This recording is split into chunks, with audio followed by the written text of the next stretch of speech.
चला गावातली चिल्लर पार्टी, चला या बरं, चला पटापट आपले काम सांगा, लवकर लवकर समस्या सांगा, आम्हाला मीटिंगला जायला उशीर होतो। ए यारे सरपंच, आमचा एकच असा विचार आहे काय, म्हणजे तुम्ही जो आपला गाव आहे तो हगणदारी मुक्त गाव कधी करसाल असा।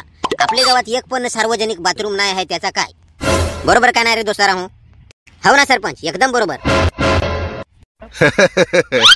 अरे सार्वजनिक बाथरूम आहे ना, अरे ती मी मुद्दामून नाही बांधत, माहित आहे ती योजना मला, परंतु ते कसं आहे मुद्दामून ती मी पोस्टपोन करतो, ते स्वतःहून नाही बांधत मी, त्याचे मागचा लय मोठं कारण आहे।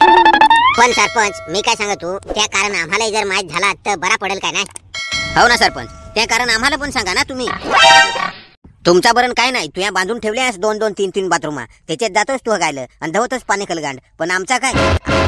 आम्हाला जायला लागायचं रानात आणि पुसा लागायचे दगडा खलगांड, आणि ओढं मच्छर चावता गांडीला काय गांड सुजवून ठेव देते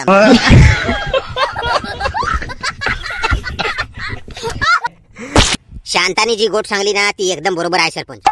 अरे त्यात काय नाही सरपंच, ते दिवशी मी बाहेर गेलो संडासलं आणि बसलो असा चड्डी काढून, तर डायरेक्ट लखमाची बायकोनी मला खुलम खुला पाहिला।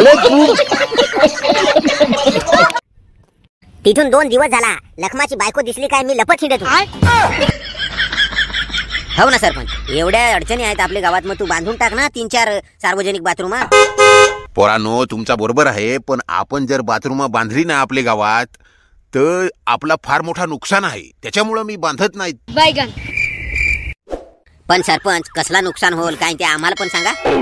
मला सांगा पोरांनो, तुम्ही संडासाला कुठे जाता? मी गावाचे खालून, मी पण गावाचे खालून ते झाडा आहेत ना तिकडे जातो। आता पहा पोरांनो, तुम्ही सगळेजण गावाचे खालून संडासला जाता बरोबर, आणि पावसाळा आला पाणी पडला काय त्या सगळा पाणी वाहून तुमचे खाल तिकडे शेताने जातं, मग त्या आयतात तुम्हाला खत भेटत ना। जर बाथरूम बांधली तर तुम्ही सगळेजण बाथरूमात संडासले जासाल बरोबर? हा बरोबर। मग बाथरूमात संडासले गेलेस काय तुमच्या शेतानं खत भेटणार नाही, मग तुम्हाला खत विकत आणायला लागेल, मग त्या खत किती महाग आहे तुम्हाला माहित आहे काय? चायला आपले ते याचा विचारच नाही केला रे। हो शांता बरोबर सरपंच सांगतो, खत फार महाग झालाय, ह्या फुकटचा खत भेटत आपल्याला त्याच बरं आहे। म्हणून मी आपल्या गावात सार्वजनिक बाथरूम बांधत नाही, आपला लय मोठा फायदा आहे। सरपंच मला फायदा समजला आता, पण मला ह्या कधीपासून नाही समजला आहे काय, तू आहेस भाजपाचा आणि होया तिकडून तुझा कार्यकर्ता उभा आहे, त्याचे बंडीवर काँग्रेसचा चिन्ह आहे, मग ते कसा?